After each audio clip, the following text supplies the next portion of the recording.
à tous, bienvenue sur My Travel Project. Donc si t'as pas suivi, cet été je suis partie en Italie avec ma pote Lauriane. On a fait un road trip en Italie du Nord pendant une semaine. Et donc aujourd'hui c'est la vidéo où je te parle justement de ce voyage.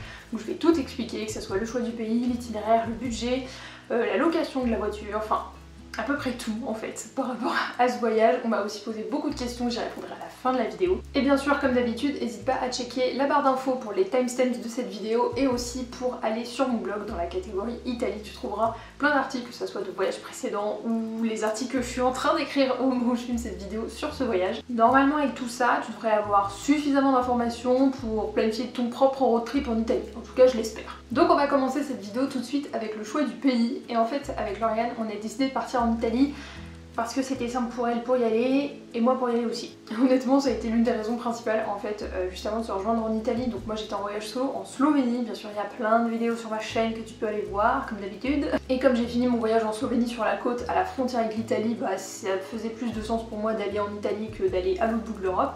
Et Lauriane venait du Maroc et il y avait des vols directs, donc en fait c'était le plus simple pour nous. Alors en vrai pour la petite histoire, la vraie destination qu'on voulait à la base quand on a imaginé ce voyage, c'était l'Islande. Mais il y a eu quelques péripéties parce qu'en fait ce voyage qu'on a fait là, ça devait être nos voyages de 10 ans d'amitié que nous aurions dû fêter en juin 2020. Mais 2020 n'était pas la meilleure année pour voyager, on va se le dire. Et vu que bah du coup on a forcément reculé notre voyage d'un an, l'Italie se prêtait mieux à ce voyage là que l'Islande. Ça veut pas dire qu'on abandonne l'Islande, ça sera pour un prochain voyage, on ne sait pas quand. Mais l'Italie se prêtait mieux à ce moment-là. Aussi, je sais que Lauriane elle voulait vachement retourner en Italie. En fait elle a des origines italiennes donc bon, elle y a passé pas mal d'été, mais il y a quand même des coins qu'elle connaissait pas, et notamment là on est allé, donc dans le nord de l'Italie. Et moi je suis déjà allée en Italie il y a 4 ans, j'étais à Milan avec une copine, et quand j'étais plus jeune je suis allée à Rome et à Venise, mais genre j'avais 9 ans, tu vois. Donc je peux pas dire que je connaisse trop l'Italie. Donc c'est pour ça que moi ça me dérangeait pas du tout d'y aller, parce que je savais que dans tous les cas on allait forcément aller dans un coin que je connaisse pas du tout. Et ça a été le cas. Donc forcément après avoir choisi le pays, bah fallait un peu se coller à l'itinéraire, et bah, l'Italie c'est quand même assez grand si tu veux, c'est à dire qu'on pouvait pas faire tout le pays en une semaine et on avait qu'une semaine de voyage. Donc il a quand même fallu qu'on choisisse une région. Et la première région dans laquelle on voulait aller c'était les Pouilles. Sauf que bah, quand on a commencé à regarder un peu en termes de logement et surtout de location de voiture, bah en fait on a très vite viré les pouilles de nos options, parce que la location de voiture, je crois que pour 5 jours c'était 800 balles, quelque chose comme ça, c'était affreusement cher. On s'est dit non c'est pas possible en fait, enfin autant on sait qu'on va pas voyager en mode backpack à la route, mais pour autant on n'a pas envie de dépenser 800 balles dans une location de bagnole quoi. Donc suite à ça, on a commencé à regarder les autres régions d'Italie qui nous intéressaient de visiter, et en Italie du Nord, donc c'est-à-dire là où on est allé, la location de voiture était bien moins chère. Donc c'est aussi pour ça qu'on s'est décidé, on savait qu'il y avait des choses à voir qu'on n'avait pas vu toutes les deux, notamment les Dolomites et la région des lacs. Et donc finalement c'est ce qu'on a fait, on est parti en road trip en Italie du Nord, de Venise à Milan, et franchement on n'a pas du tout regretté. Donc en termes d'itinéraire, on est d'abord arrivé à Venise, mais on a passé qu'une demi-journée à Venise. En fait, Lauriane et moi on y était déjà allés, pas ensemble, mais on y était déjà allés aussi. Et on avait tous les deux un peu plus envie de se concentrer sur le côté genre nature de notre voyage et pas passer notre temps dans des villes. Et en l'occurrence le côté nature de notre voyage c'était surtout les Dolomites. Donc on s'est dit qu'on allait un peu zapper Venise, on y a passé une demi-journée et c'était très cool, mais on voulait vraiment plus se concentrer sur les Dolomites. Donc le lendemain on est parti direction les Dolomites, donc on y a passé 2 jours, t'as dû le voir dans le vlog de toute façon. Mais on a fait pas mal de randos très cool, donc notamment la randonnée du lago di Sorapis où le lac était bleu, mais j'ai cru que j'étais dans l'Ouest canadien de nouveau quoi, comme il y a 2 ans. Et c'était vraiment trop beau comme lac, enfin même toute la rando était magnifique. Ensuite on est aussi allé voir les Cinque Torri, donc en fait c'est 5 formations rocheuses en forme de tour qui forment vraiment un amas en fait. Et c'était assez impressionnant à voir, donc ça aussi vraiment je te le conseille, la randonnée est pas très longue, c'est pas hyper compliqué non plus, donc si t'es plutôt randonneur débutant, normalement ça devrait être de ton niveau, tu vois. Et la dernière randonnée qu'on a faite c'est la randonnée de Seceda, aussi paysage magnifique, franchement on s'en est mis plein les yeux pendant 2 jours dans les Dolomites, donc je peux que te conseiller d'y aller, et vraiment on a presque rien fait quoi, enfin c'est tellement énorme, il y a tellement de choses à voir. En plus nous avec le transport et aussi quelques difficultés pour se garer, on n'a pas fait autant que ce qu'on avait prévu de faire. En fait ce qu'on aurait voulu faire c'était se balader un peu dans une ville qui s'appelle Cortina d'Ampezzo, et aussi à Ortisei, Ortisei qui est la ville d'où part le funiculaire pour aller à Seceda. Sauf que bon, Je t'en parlerai un peu plus dans la suite de la vidéo, mais niveau place de parking, stationnement et tout ça, ça a été un peu compliqué. Ça nous a un peu mis en retard sur notre planning, tu vois. Enfin bref, dans tous les cas, je te conseille vraiment de venir dans les Dolomites. Nous, on a trop aimé, même si c'était que 2 jours. Donc après ces 2 jours dans les Dolomites, on est parti direction la région des lacs. Et donc en général, quand tu parles de la région des lacs en Italie, on pense au lac de Garde, au lac de Côme et au lac Majeur. Et nous, on a en effet commencé par le lac de Garde, voilà, on y a passé une journée. Donc on a fait une journée de visite au lac de Garde et on s'est concentré sur la rive est du lac. On est parti de tout au nord, du coup on arrivait du nord, à Riva del Garda, et ensuite on a visité quelques petits villages sur la rive est, donc notamment Malcesine et Lazzise. On est passé vite fait par d'autres villages, donc on les a vus, mais on s'est pas arrêté. Tout simplement parce qu'il y a un moment où il faut choisir, tu vois, tu peux pas visiter décemment 14 villages en une après-midi. Donc on s'est arrêté dans ceux qui nous intéressaient. Et on a fini tout au sud du lac de Garde à Sirmione, et c'est là qu'on a dormi ce soir-là après notre visite toute la journée du lac de Garde. Après cette journée de visite au lac de Garde, le lendemain on a fait une journée visite d'abord de Sirmione le matin et de randonnée l'après-midi. On a fait la randonnée du Corna Trentapassi dans un petit lac à vrai dire, enfin un petit lac, il était quand même grand, mais pour la région des lacs, il n'est pas très connu, il n'est pas si grand que ça, tu vois. Donc la randonnée du Corna Trentapassi, ça te permettait d'aller à un point de vue culminant au-dessus du lac d'Iseo qui était vraiment trop beau. Alors je sais que c'est pas nécessairement un lac connu en fait quand tu parles des lacs italiens, moi-même je le connaissais pas en fait avant de venir, mais honnêtement je pense que c'est quand même un des plus beaux points de vue qu'on ait pu faire pendant ce voyage, et pourtant voilà, on s'en est mis plein les yeux dans les Dolomites, mais c'était vraiment magnifique aussi. Donc si t'as l'occasion d'aller au lac d'Iseo, vas-y. Et pour notre dernière journée dans la région des lacs, on était au lac de Côme, donc on a commencé dans la ville même de Côme, et ensuite on a fait vraiment les 3 villages en fait les plus populaires qui sont au sud du lac de Côme. Donc Côme, Bellagio et Lecco, je dois très mal le prononcer, mais bon, qui est choqué. Donc à la base, ce qu'on devait faire cette journée-là, c'était visiter la ville de Côme et ensuite faire une randonnée qui passe par plusieurs villages assez typiques apparemment du lac de Côme, qui s'appelle la Greenway si je me souviens bien. Alors en fait, j'ai des problèmes de dos. Où parfois en fait ça me tire dans le dos juste d'un côté, et là en fait ça a été ça toute la journée, et Lauriane m'a dit non mais tu vas pas faire de la rando, tu vois, genre ça va parce qu'on marche pas beaucoup si on visite à chaque fois quelques petites villes et tout ça, et que tu peux plus facilement t'arrêter, mais tu peux pas décemment faire 10 km de rando. Elle avait raison, en effet. Je pense que ça se voit pas du tout dans la vidéo, mais j'avais mal au dos ce jour-là, j'avais très mal au dos. Donc finalement pour le lac de Côme, on a changé nos plans et ça nous a pas trop déplu. Je pense que Lauriane a peut-être été un peu déçue au début de pas faire la rando, mais finalement elle a eu l'air, en tout cas j'ai l'impression, de quand même bien aimer visiter Bellagio, Côme et Lecco. Et c'est vrai que c'était vachement joli. On a quand même été assez déçus toutes les deux de la ville de Côme. Moi j'y avais déjà été il y a 4 ans et j'avais pas déjà été très impressionnée à l'époque. Mais alors là, encore plus, il y avait énormément d'algues, de pollution à ce niveau-là du lac. Il y a beaucoup de travaux aussi, donc pas très impressionnée par la ville de Côme. Bellagio et Lecco, pour le coup, c'était vraiment beaucoup plus sympa. Donc si t'as l'occasion de passer au lac de Côme, je te conseille plus de privilégier ces 2 villes-là. Et donc pour notre dernière journée de voyage, on est arrivé à Milan. On a rendu notre voiture à Milan et on s'est juste baladé. On s'est promené l'après-midi. Et le soir, on s'est fait une bonne soirée avec un rooftop trop bien. Mais pareil que pour Venise, en fait, Milan n'était pas dans l'optique de visiter. Donc c'est pas ce qu'on a fait. On s'est beaucoup baladé, c'était très sympa, mais on n'a pas visité à proprement parler. En termes d'itinéraire, je pense qu'on avait assez bien prévu ce qu'on voulait faire dans le temps imparti. Je pense que par contre on s'est assez mal renseigné en termes de parking et stationnement. Ça a été un problème plus d'une fois où on a galéré à se garer. Aussi ça c'est pas tant un problème d'itinéraire, mais c'est quelque chose qu'on aurait sûrement pu prévoir en avance pendant qu'on faisait notre itinéraire. C'était de se renseigner s'il y avait des activités, des visites par exemple qu'il fallait réserver en avance. Il y a plusieurs fois aussi où on a été un petit peu déçus pour ça. Donc je dirais que je suis satisfaite de notre itinéraire, mais que ça demande un peu plus de préparation que ce que nous on a fait si tu décides évidemment de partir en plein mois d'août dans les Dolomites et la région des lacs. Donc maintenant je vais te parler des transports qu'on a utilisés pendant notre voyage, et forcément pas trop choqué, le transport qu'on a le plus utilisé c'est la voiture qu'on a louée. Donc en fait avec son billet d'avion de Marrakech jusqu'à Venise, Lauriane avait des prix avec une compagnie de location de voiture qui s'appelle Autovia, donc on a loué là-bas. Et donc pour une semaine on a loué une Seat Leon qu'on est allé récupérer à l'aéroport de Venise et qu'on a redéposé à l'aéroport de Milan. Sur la voiture on n'avait rien à dire, on a trouvé toutes les deux qu'elle était grave agréable à conduire. Et normalement tu sais que moi déjà conduire c'est pas mon truc, donc si je dis qu'une voiture est agréable à conduire, t'inquiète pas, c'est qu'elle l'est. Même pour récupérer la voiture à l'aéroport de Venise, ça s'est fait assez rapidement, ça s'est plutôt bien passé, on n'a pas eu de mauvaise surprise à ce moment-là. Par contre, après avoir rendu la voiture à l'aéroport de Milan, Lauriane s'est aperçue, parce que c'était elle qui avait mis sa carte pour la caution de la voiture, et elle s'est aperçue qu'on lui avait débité 85 € mais sans la prévenir, et du coup ça a été un peu la galère pour contacter Autovia pour le coup et pour leur demander ce que c'était. Et en fait les 85 € c'était les frais supplémentaires du fait de déposer la voiture dans une agence Autovia qui n'était pas la même que l'agence de départ. Donc on savait qu'on aurait payé un supplément, mais on pensait qu'on l'avait déjà payé au moment où on avait pris la voiture. Donc voilà, c'est les petites lignes à lire comme d'habitude. Coucou ma pipi.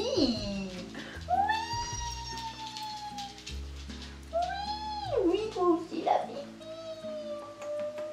Donc ça c'était pour la location de la voiture. Après on a pris quelques autres transports forcément. Quand on a redéposé la voiture par exemple à l'aéroport de Milan, il a bien fallu qu'on retourne dans le centre de Milan, donc là on a pris un Uber. Toute la demi-journée et la soirée où on était à Milan, on a aussi pris une carte de transport pour une journée, du coup on a utilisé le métro, le tram, enfin bref, les transports milanais quoi. Et pareil quand on était à Venise, à un moment donné, on a pris les bateaux, c'est pas les bateaux taxi mais genre les bateaux bus. Et aussi on a pris la navette directe qui menait de Venise jusqu'à l'aéroport pour bien sûr au début aller chercher la voiture. Mais bon comme tu le vois, les transports qu'on a pris à côté, c'était vraiment...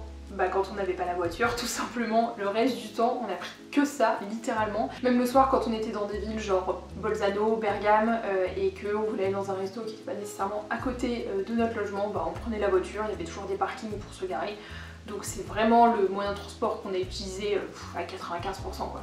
Donc maintenant je vais passer à la partie des logements et pour le coup on avait tout prévu en avance. Autant on s'est un peu mal démerdé sur d'autres points, mais sur les logements on avait bien prévu notre truc. Donc pour le coup ce voyage avec Lauriane c'était pas du tout en mode backpack, auberge de jeunesse ou quoi que ce soit. On avait toutes les deux décidé qu'en termes de logement on voulait être dans des hôtels ou des Airbnb. Donc on n'est pas allé en auberge de jeunesse et c'est pas qu'on voulait pas rencontrer du monde, loin de là. C'est juste en fait c'était la vision qu'on avait de notre voyage, on voulait un peu plus de confort et donc on voulait être en hôtel, Airbnb. Et c'est ce qu'on a fait. Donc pour ce qui est des logements qu'on a pris pendant notre voyage, je te mettrai tous les liens dans la barre d'infos. Mais on a été en fait qu'en hôtel, sauf quand on était à Bergame, où là on avait pris un Airbnb pendant 2 jours qui avait une machine à laver, histoire qu'on puisse un peu laver nos fringues. Littéralement tous nos hôtels, on les a pris sur Booking. Et on n'a eu aucune mauvaise surprise. Il y en a évidemment qu'on a trouvé plus sympa que d'autres, mais ça c'est un peu logique. Mais on n'a pas du tout eu de mauvaise surprise. Il y a juste à Bolzano à la limite où on s'est rendu compte que l'hôtel qu'on avait réservé était pas du tout dans le centre historique de Bolzano comme on pensait. Mais ça je pense que c'est juste nous on a genre mal regardé la carte quand on a réservé. Mais à côté de ça l'hôtel était bien, donc c'est juste qu'on a été surprise par la localisation. Mais en même temps si on avait regardé plus tôt, on n'aurait pas été surprise quoi. Il y a 2 fois d'ailleurs, donc justement à Bolzano et à Milan, où on était dans la chaîne d'hôtels qui s'appelle B&B, qui sont des hôtels quand même, je trouve, plutôt pas chers et enfin tout ce dont on avait besoin quoi. C'était fonctionnel, c'était confortable, c'était propre, pas de soucis. Donc je sais que c'est une chaîne d'hôtels qui existe dans plusieurs pays bien sûr, mais en tout cas là on était donc dans le nord de l'Italie, j'ai trouvé que c'était vraiment une bonne solution si tu veux pas payer trop cher.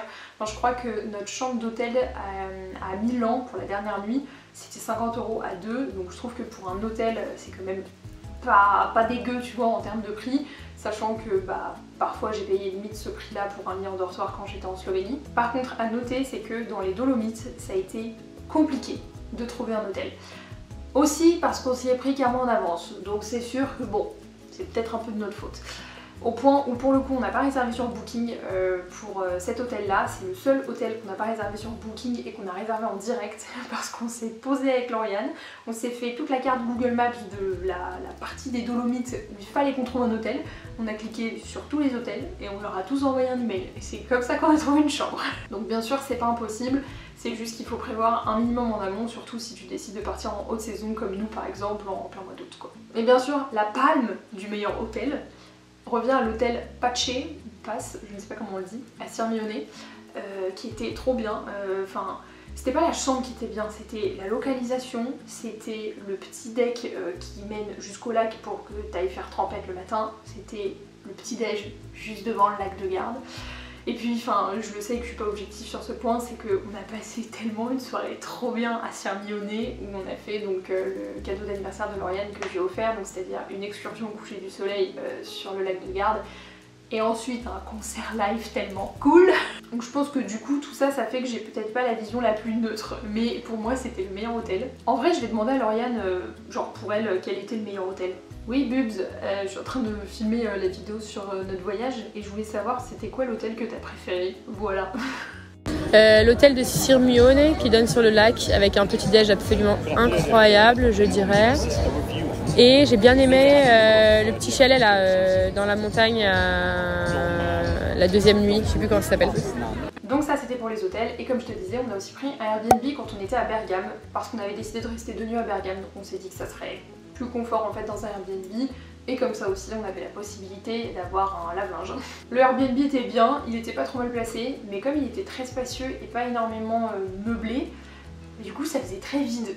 Mais c'est vraiment le seul côté négatif en fait de cet Airbnb, parce que sinon c'était très bien, l'eau c'était vraiment sympa, c'était propre, enfin... En fait on n'a vraiment pas eu de mauvaises surprises je trouve en termes de logement pendant tout notre voyage. Alors vu qu'on a fait un road trip en bagnole pendant une semaine, je me suis dit qu'il fallait quand même que je fasse toute une partie sur notre expérience de road trip en Italie. Alors pour faire très court, c'était trop bien. Le voyage était trop bien, l'expérience de road trip était trop bien. Je pense que la région s'y prête.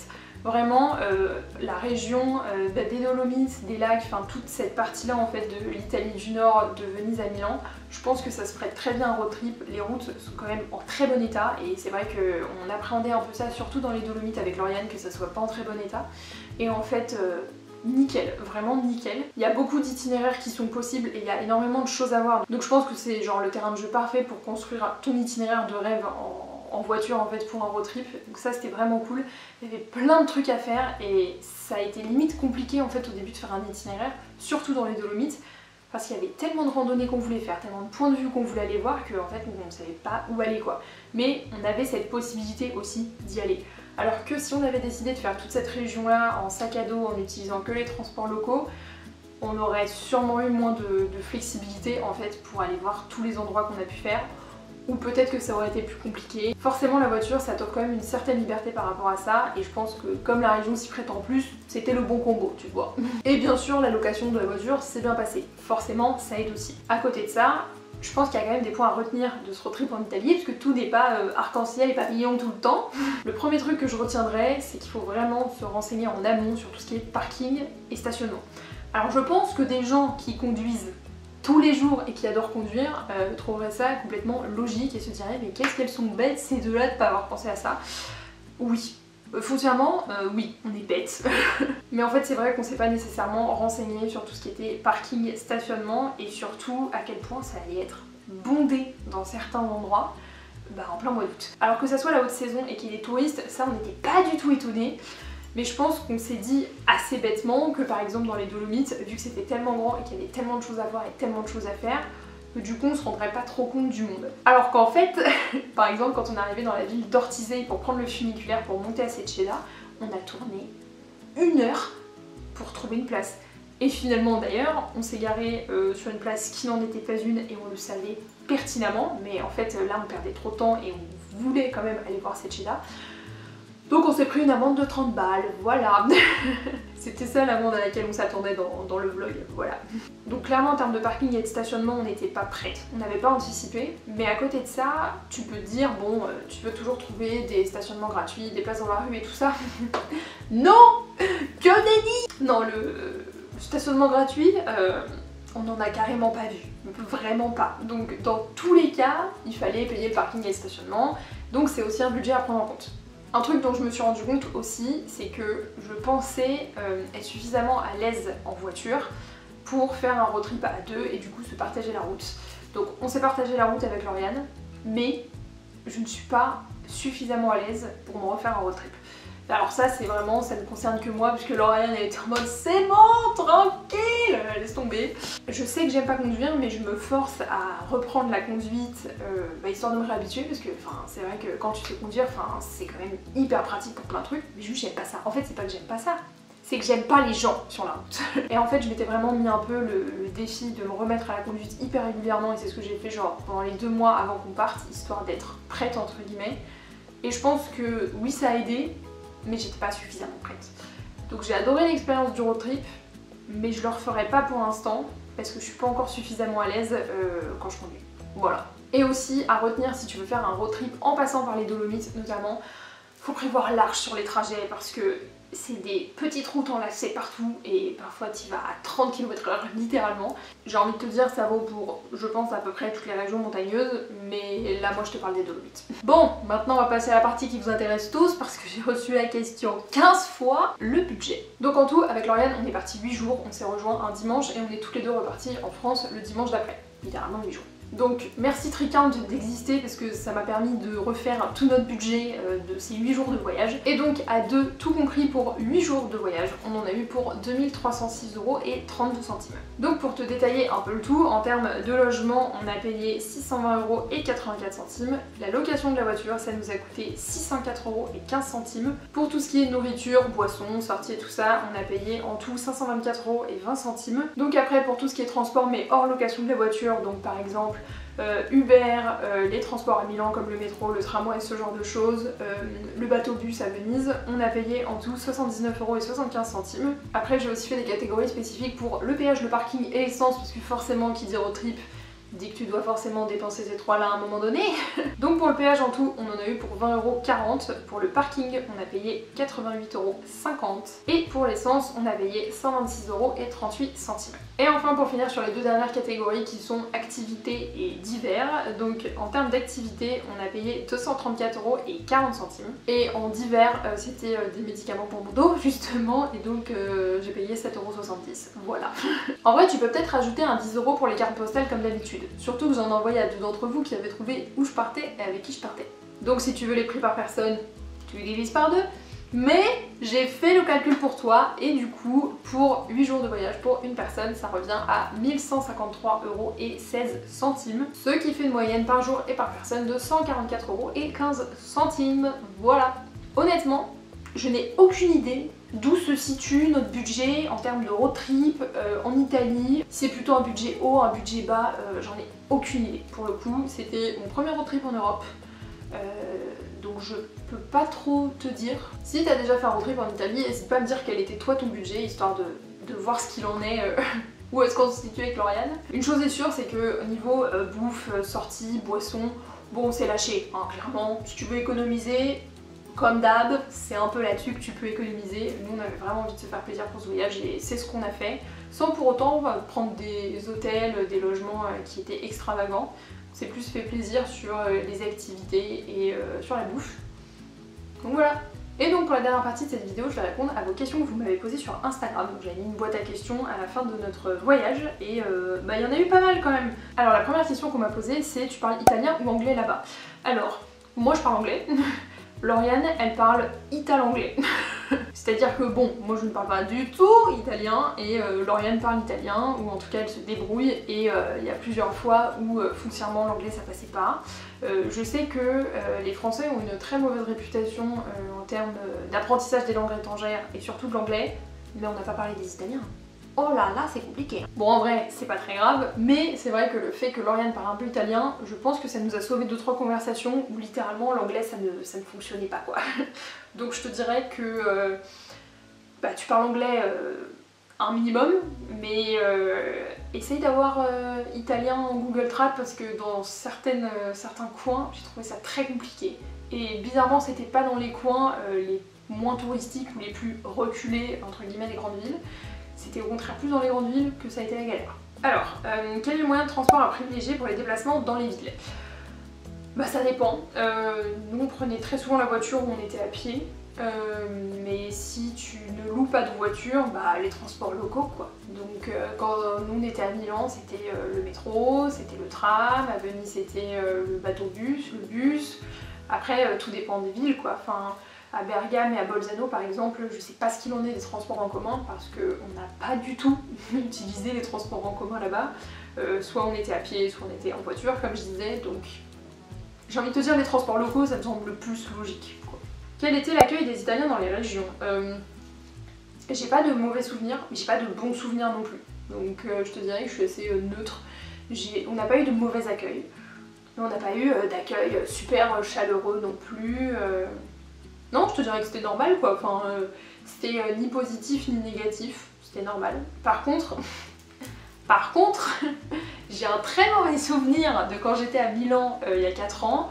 Où on arrive avec la copine avec qui j'étais à un café à la gare de Milan, je me souviens. Et puis bah on essaye de demander 2 cappuccinos. Et en fait je pense que la serveuse, la personne a juste très vite compris qu'on parlait pas du tout italien. Elle nous a regardé, elle a fait no English sorry. Et elle est partie de l'autre côté du bar pour servir quelqu'un d'autre et elle nous a pas servi. Voilà. Après c'était une seule expérience négative, c'était il y a 4 ans, donc je sais pas à quel point tu peux dire que c'est représentatif des Italiens ou en tout cas des Milanais. Donc en termes d'accueil, pas un mauvais accueil, pas un accueil super chaleureux, extravagant, enfin neutre quoi. Voilà. Ah, ma réponse est tellement ennuyeuse, mon dieu. Alors la question d'après c'est sur ce qu'on a préféré en Italie. Dans notre voyage, c'est compliqué parce qu'il y a plein de trucs qu'on a eu en Italie je pense. Alors je vais parler pour moi, j'ai adoré Sirmione. Encore une fois, je sais que je suis pas du tout objective parce qu'en fait on a passé une super soirée à Sirmione, l'hôtel était vraiment cool donc c'est sûr que ça aide. Mais à côté de ça j'ai trouvé que c'était une ville qui était vraiment jolie, qui est littéralement sur le lac de Garde parce que c'est une péninsule pour arriver jusqu'au centre historique. Donc c'était vraiment beau. L'excursion en bateau forcément c'était trop cool donc ça rajoute au fait que forcément j'ai grave kiffé Sirmione. Donc je dirais Sirmione. Et en termes de randonnée, je pense que la randonnée que j'ai préférée c'était Seceda. Les 2 autres étaient super belles aussi, mais en fait Seceda je trouve ça vraiment impressionnant, cette espèce de roche en fait qui part en prolongation et après tu vois tout le reste du paysage. Et puis bah, c'était aussi je pense le plus haut peut-être où on a été, donc je pense que ça rajoute au point de vue vraiment impressionnant.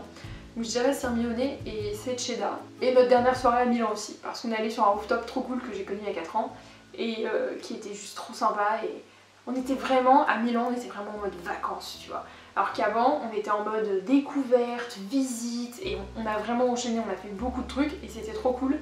Mais le dernier soir à Milan c'était vraiment vacances quoi.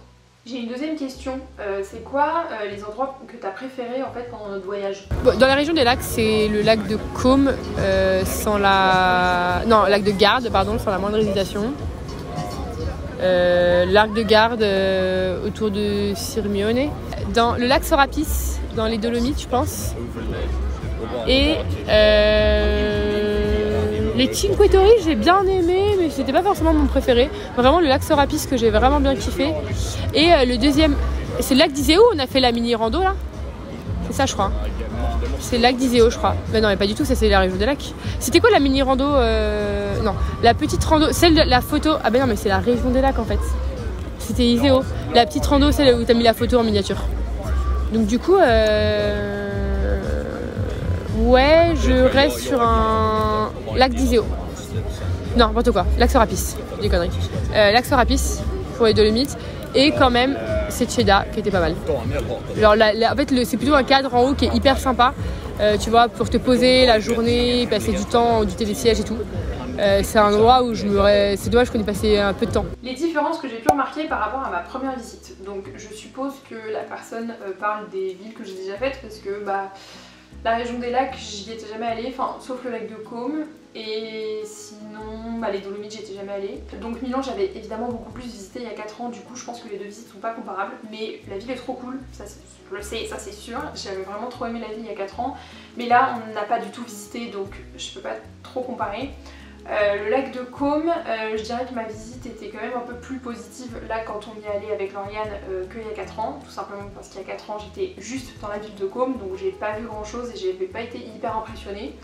Pour autant, comme je le disais un peu plus tôt dans la vidéo, le lac de Côme n'est pas le lac que j'ai préféré, mais je dirais que j'ai quand même une meilleure impression maintenant aussi parce que j'ai vu d'autres villages et d'autres coins du lac de Côme que quand j'y étais il y a 4 ans. Et sinon Venise, la première fois que j'y suis allée j'avais 9 ans et la différence que j'ai notée, c'est que je trouvais quand j'avais 9 ans qu'il y avait beaucoup plus de pigeons à la place Saint-Var. Voilà, je sais pas si c'est trop les impressions que tu attendais, mais c'est celle que je te donne aujourd'hui. Voilà. Est-ce que j'avais des attentes sur la nourriture? Pas du tout. Mais alors, pas du tout. Comme dirait mon père, qui est fan de l'Italie, du coup vous pouvez peut-être comprendre pourquoi je m'appelle Sixtine, en Italie, tout est bon. Donc non, j'avais aucune attente et en vrai c'est vrai. En Italie, tout est bon. Donc j'avais pas d'attente spécifique et on s'est rempli la panse pendant une semaine, on a mangé des trucs trop bons. Oh, c'est bon la bouffe italienne. Alors prochaine question, est-ce que les Dolomites sont faisables sans voiture? J'en ai aucune idée. J'en ai aucune idée parce que nous directement on avait décidé de faire un road trip donc en voiture forcément. Donc on s'est même pas intéressé à la question des transports locaux si on voulait le faire sans voiture. Donc j'en ai aucune idée. Je suppose que tu peux faire certaines parties des Dolomites. Après, est-ce que tu peux tout faire? Est-ce que tu peux relier tous les villages, aller dans tous les endroits que tu as envie de faire juste avec les transports locaux? Ça j'en sais rien pour le coup. Si tu regardes cette vidéo, explique-moi d'où t'es venue cette question parce que je n'ai pas compris sur le coup. As-tu ressenti la passion pour le foot lors de ton voyage? Alors je sais qu'il y a eu l'Euro il n'y a pas longtemps, mais non. Non, non. Je crois que non, on n'a pas vu de match de foot, on n'a vu personne avec des maillots de l'équipe italienne, donc non. Et alors pour la dernière question, si tu ne devais visiter qu'une ville de ton voyage, ça serait laquelle? Alors, j'ai deux options. J'adore parce que je réponds toujours à côté de la plaque. Affolant. Au lieu de répondre une, je vais répondre deux. Alors parmi les villes que j'ai visitées, si je devais en revisiter qu'une seule, ça serait Sirmione. Parce que c'était trop bien. Et oui, c'est une petite ville par rapport à Milan, Venise. T'as beaucoup moins de choses à visiter, mais c'était vraiment cool. C'était vraiment cool comme ville, c'était vraiment sympa. Donc je pense que j'y passerai plus de temps. Parce que là, littéralement, on a fait une soirée et le lendemain matin, donc c'était pas suffisant. Donc je pense que j'y passerai plus de temps. Et si je devais choisir une ville que je n'ai pas visitée, je dirais Bergame. Donc je sais que c'est très bizarre dit comme ça parce qu'on a dormi à Bergame, mais on n'a pas du tout visité Bergame. On a dîné un soir là-bas, d'ailleurs Lauriane avait pris des pâtes aux pois chiches, c'était foncièrement bizarre, mais bref. Mais en fait on y était vraiment que pour dormir à Bergame et ouais pour dîner un soir et c'est tout quoi. Et du coup on n'a pas du tout visité la ville et c'est en repartant, quand on a repris la voiture pour repartir de Bergame, où vraiment on a vu la vieille ville de loin qui est plutôt en hauteur et on s'est dit mais ça a l'air vraiment beau comme ville quoi. Donc à revisiter je dirais Sirmione et à visiter, parce que pour le coup on l'a vraiment pas visité, je dirais Bergame. Donc voilà, c'est tout pour cette vidéo sur notre trip en Italie avec Lauriane. J'espère que ça t'aura plu, j'espère que tu auras pu apprendre des choses, que ça t'aura donné envie de toi aussi faire un road trip en Italie du Nord. Comme d'habitude, si t'as d'autres questions, que ce soit par rapport au budget, à l'itinéraire, la location de la voiture, ce genre de choses, n'hésite pas à les mettre en commentaire et j'y répondrai. Et aussi, tu peux aller voir sur mon blog dans la catégorie Italie, je vais vraiment poster les articles au fur et à mesure. Il y en a, j'espère, un qui sera sorti d'ici à ce que je poste cette vidéo sur le sujet. En tout cas, j'espère que ça t'aura plu et nous on se retrouve bientôt dans une prochaine vidéo. Ciao!